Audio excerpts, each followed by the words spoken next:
السلام علیکم ورحمۃ اللہ۔ جیسے ہم جانتے ہیں کہ آخری عشرہ شروع ہو رہا ہے اور یہ عشرہ کتنا قیمتی ہے، یہ راتیں کتنی قیمتی ہیں، آپ کو اندازہ ہی نہیں ہے۔ ان راتوں میں ہم اپنی ساری زندگی کو بدل سکتے ہیں، اور اللہ تعالیٰ فرماتے ہیں اِنَّا أَنزَلْنَاهُ فِي لَيْلَةِ الْقَدْرِ، یہ وہ رات ہے جس میں ہم نے، یہ لیلۃ القدر کی جو رات ہے، اس میں قرآن کو ہم نے نازل کیا۔ اللہ تعالیٰ نے لوح محفوظ سے جو ہے وہ نازل کر دیا اس میں۔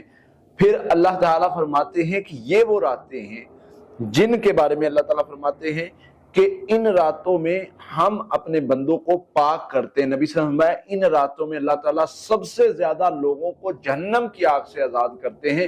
یہ وہ راتیں ہیں جن میں بخشش ہوتی ہے، یہ وہ راتیں ہیں جن میں لوگوں کے تقدیروں کے فیصلے ہوتے ہیں، لوگوں کے نصیبوں کے فیصلے ہوتے ہیں۔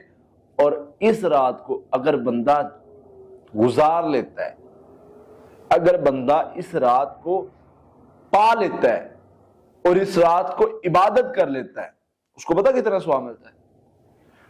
1000 مہینے سے زیادہ عبادت کا ثواب ملتا ہے۔ بھائی پیکج ہوتا ہے، لوگ کہتے ہیں یہ کیسے پیکج ہوتا ہے؟ اللہ نے ایک پیکج لگا دیا کہ بھئی یہ 5 راتیں ہیں، ان میں سے ایک رات تم نے ڈھونڈنی ہے، اور میں اس رات میں خاص فضل کرنے والا ہوں، میری رحمت، میرے فرشتے زمین پر اتریں گے، اور اتنے اترتے ہیں فرشتے، حدیث کے الفاظ نبی صلی اللہ علیہ وسلم نے فرمایا اتنے زمین پر کنکر اور پتھر نہیں جتنے فرشتے اترتے ہیں۔ اور یہ رات اتنی قیمتی ہے، ایک ایک سیکنڈ اس رات کا قیمتی ہے۔ ہم اگر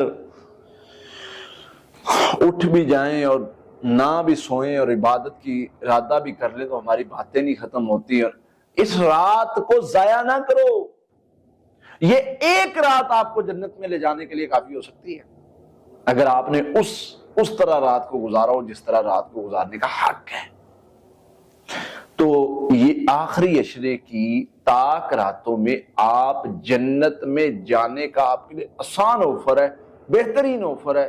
ان کو کیسے تلاش کرنا ہے، کیسے ڈھونڈنا ہے، وہ رسول اللہ صلی اللہ علیہ وسلم نے طریقے بتائے ہیں۔ اس طریقے سے ان راتوں میں جو ہے وہ عبادت کریں۔ 5 تو راتیں ہیں یار، 5 راتوں کا کیا ہے، گزار لیں اور عبادت میں گزاریں۔ اور یہ وہ راتیں ہیں جن میں فیصلے کیے جاتے ہیں۔ تو اس لیے اللہ کے ہو جائیں، اللہ کے سامنے گڑ گڑائیں، اللہ کے سامنے جھکیں، اللہ تعالی ہم سے راضی ہوگا اور ہمارے اعمال کو قبول فرما کے ہمیں جنت میں جانے کا سرٹیفکیٹ دے دے گا۔ کیونکہ رسول اللہ صلی اللہ علیہ وسلم نے فرمایا ہے کہ ان راتوں میں اللہ تعالیٰ لوگوں کو جہنم سے آزاد کرتا ہے، تو ان راتوں میں عبادت کر کے اللہ کو راضی کر لیجیے۔